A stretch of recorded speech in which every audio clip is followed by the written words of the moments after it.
Hi, welcome back to another Temu product review. Today we are reviewing these socks. You got some shrimp and I believe some clams.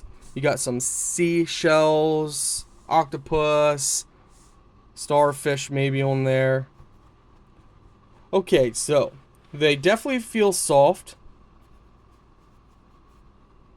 Thickness, I would say they're light to maybe medium thickness.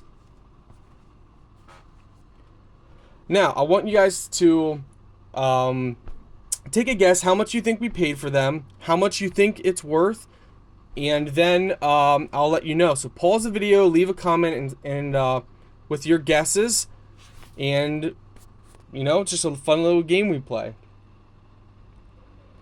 Okay, hopefully you guys left your comment. So just pause the video, leave your comment. So we paid $3.49. Was that a good deal or was that a fail? You let us know.